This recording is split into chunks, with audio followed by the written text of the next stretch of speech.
Now at 11, the leader of Iran killed in a joint attack by the U.S. and Israel in a new chapter of conflict in the Middle East.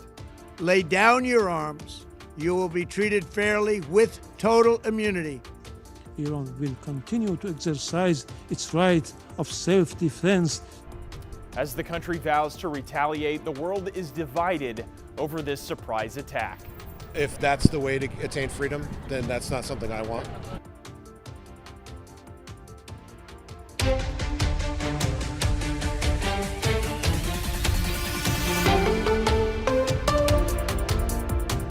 President Trump declaring the leader of Iran is dead after an overnight strike on that country by the U.S. and Israel. And tonight, it's been confirmed by the Iranian state media. The president believes many other decision makers were also killed in the ongoing military operation.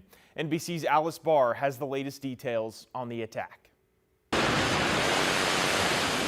In an explosion of violence in Iran, the U.S. and Israel launching airstrikes targeting the country's missile and nuclear programs and senior leadership, with Iran now confirming its supreme leader Ayatollah Ali Khamenei is dead.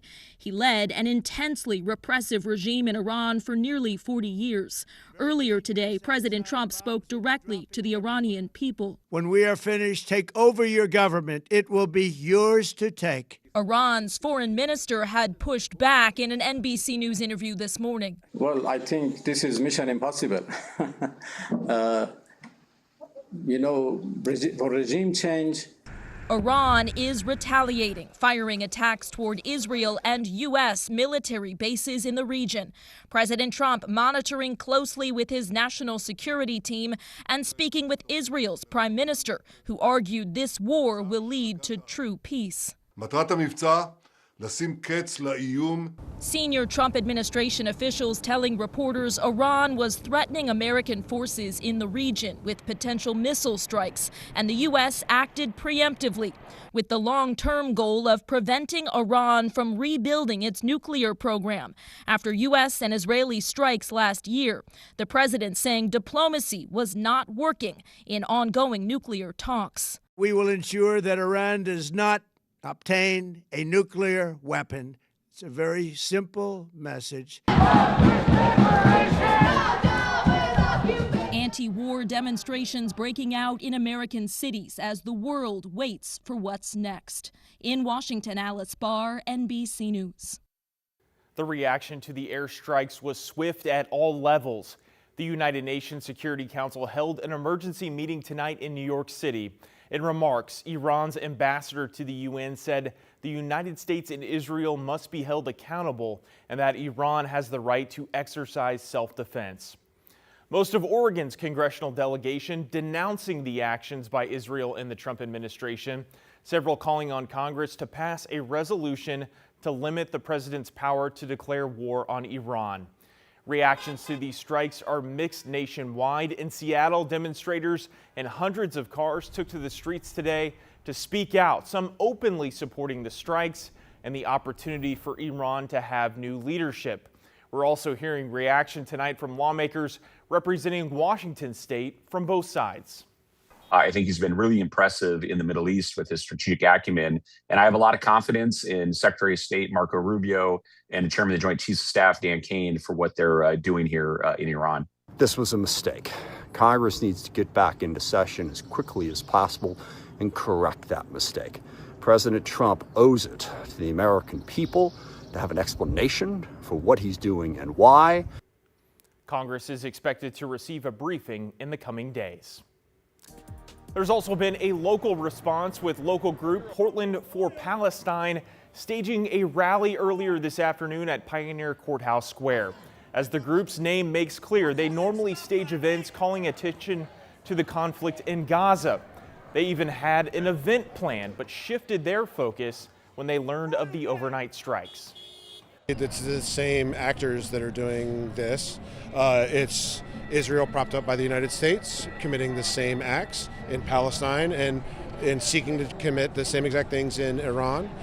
So obviously we simply find that the humanitarian stance is an end to all of that. And that was just one of the protests that took place across the Portland metro today in response to the strikes. Our Jake Holter went to an earlier demonstration where he was told by protesters they're frustrated by yet another escalation in the Middle East. Extremely disturbing to me. Just thought, well, here we go again. Anger and frustration after the U.S. launched strikes in Iran overnight. One protester we talked to says she's feeling deja vu after protesting the Iraq war more than 20 years ago. I woke up and thought, well, I better grab my No War in Iraq sign and dust that off and change the title. Iranian media is reporting that dozens were killed in a strike on a girls' school. That has not yet been independently verified by KGW or NBC News. The news is just, it broke my heart. I work with kids, and any news of anyone, especially children, getting hurt anywhere is it's pretty awful. It's shocking. We had a deal already. We backed out of it and manufactured a problem. I just don't see why this is helping anybody. It seems pretty obvious that it's a distraction. Democratic Senator Ron Wyden echoing that sentiment while also calling President Trump a hypocrite when we caught up with him before his town hall. This is what Donald Trump said he would not do in the 2024 campaign. He said he was not going to be part of forever wars. Wyden says he wasn't given any heads up that the strikes were going to happen. I feel very strongly that the Congress should be involved here. That's what the War Powers Act is all about. Jake Holter, KGW News. Wyden says he believes a War Powers resolution vote should happen next week. Now, KGW plans to attend a Free Iran rally tomorrow to hear from Iranian Americans after these strikes. We'll stay with KGW for the latest surrounding the airstrikes in Iran, threats of retaliation, and a response from those local. You can also visit our website, kgw.com, or stream us for free on our KGW Plus app.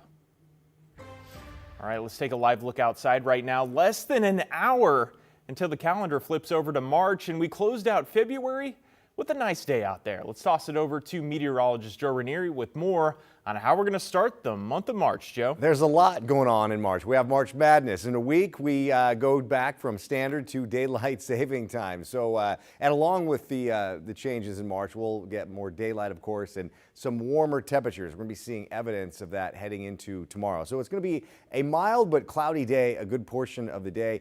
The showers will stay to our south, Salem south. That's going to be the area that see the more measurable amount of rain. And even with that said, you're going to be seeing maybe 1/10 of an inch of rain by the end of your Sunday. Temperatures tomorrow morning will be right around 40 degrees by 8 o'clock. We warm up, though, by late morning, early part of the afternoon, right around the low 50s, with temperatures just flirting with 60 degrees tomorrow. And then we'll do that again heading into Monday. But it's picking up a little bit of some light showers. We're not going to be impacted by any of the rain here in the metro area, but there's that upper level low that's going to been pushing those high clouds up our way here for your Saturday. So that Planet Parade tonight, yeah, we missed it because of the overcast skies. Tomorrow, mainly dry. Again, those showers south of Salem, a very nice start to March with temperatures just above average. But coming up with my detailed forecast, I'll pinpoint when the showers will be making another appearance. John? All right, Joe, thanks so much. New tonight, several people were taken into custody after stealing a car with a person inside. Gresham police say it happened just before 6 tonight at a parking lot off of Southeast Stark and Hogan Drive. Police say when the car was taken, the owner's granddaughter was inside at the time. Officers found the car and chased it for a bit until the suspects stopped and gave themselves up. The granddaughter was not in the car when the car stopped. We've reached out to Gresham Police for further details. A traffic alert for Portland area drivers. The Morrison Bridge will completely shut down tomorrow morning. That includes cars, cyclists, and pedestrians. It'll be closed starting at 7 in the morning until 5 in the evening for scheduled repairs and maintenance. Use the other bridges in the meantime. And an update to TriMet services. Starting tomorrow, the agency will reduce some of its transit services as it works to close a $300 million budget gap. That means some bus routes will change and there will be less frequent service on some lines around the area. You can find a detailed list of TriMet service changes on our website, kgw.com.